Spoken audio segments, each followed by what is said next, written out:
Gold buyers, మీ కష్టాల్లో నమ్మకమైన మీ ఆత్మీయ నేస్తం.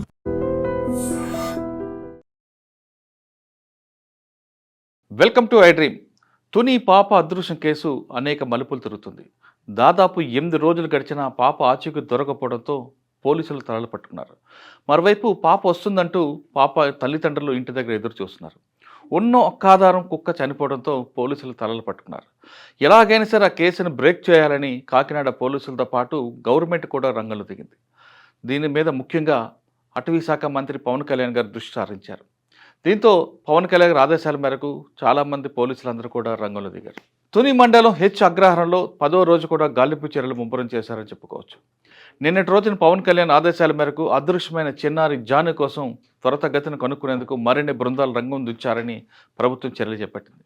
ప్రస్తుతం గాలింపు చర్యలు పాల్గొంటున్న పోలీస్, ఫారెస్ట్ అధికారులు మరియు ఎస్డీఆర్ఎఫ్ బృందాలు కూడా సేవను వినియోగించుకోవాలని ఆదేశించారు. దీంతో అధికారులు దట్టమైన అడవుల్లోకి సైతం వెళ్ళగలిగే అటవీ శాఖ నైట్ వాచర్స్ని, బేస్ క్యాంప్ వాచర్స్ని, ఎక్స్పర్ట్ని సహాయం తీసుకొని పరిసర అటవీ ప్రాంతాల్లో జల్లెడ పట్టాలని చెప్పారు. అలాగే థర్మల్ డ్రోన్ సహాయంతో బాలిక ఆచూకీ కనుగొనేందుకు ఇప్పటికే 400 పైగా సిబ్బంది గాలింపు చర్యల్లో పాల్గొన్నారు.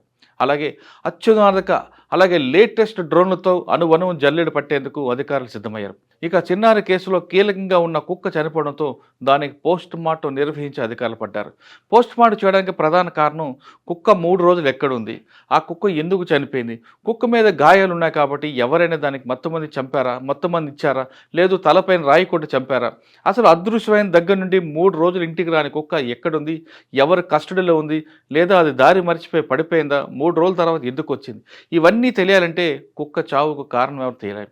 కుక్క చావుకు కారణం ఎవరు తెలుసుకోవాలంటే దాని పోస్ట్ మార్టం తప్పని పరిస్థితి అని పోలీసులు భావించారు. అందుకు అనుగుణంగా ఆదివారం నాడు పోస్ట్ మార్టం చేసిన అధికారులు దాన్ని ప్రిజర్వ్ చేసి ఇంకా ఎక్స్పర్ట్ కోసం విశాఖపట్నం పంపించినట్టుగా తెలుస్తుంది. అక్కడ రిపోర్ట్ రావాలంటే మరో 2-3 రోజులు పట్టే అవకాశం ఉంది. 2-3 రోజుల తర్వాత కుక్క చావుకు కారణం అని తెలుస్తుంది. తర్వాత అందులోంచి ఇన్వెస్టిగేషన్ వెనక్కి వెళ్ళే అవకాశం కనిపిస్తుంది. అంటే కుక్క చావుకి కారకులు ఎవరైనా తెలిస్తే దాన్ని ఎవరు బంధించుంటారు, ఎవరు చంపుంటారు అనే కోణంలో దర్యాప్తు వెళ్తుంది. లేదు కుక్క అనారోగ్యం కారణంలో చనిపోయింది అని ఒకవేళ రిపోర్ట్ వస్తే మాత్రం కథ మొదటికి వచ్చే అవకాశం కనిపిస్తుంది. ఏదేమైనా సరే దాదాపు 10 రోజుల నుంచి కాకినాడ పోలీసులు కంటి మీద కునుకు లేకుండా జాను ఆచూకీ కోసం కనిపెడుతున్నారు. ఎప్పటికైనా జాను నవ్వుతూ తిరిగి ఇంటికి రావాలని మనం కూడా కోరుకుందాం.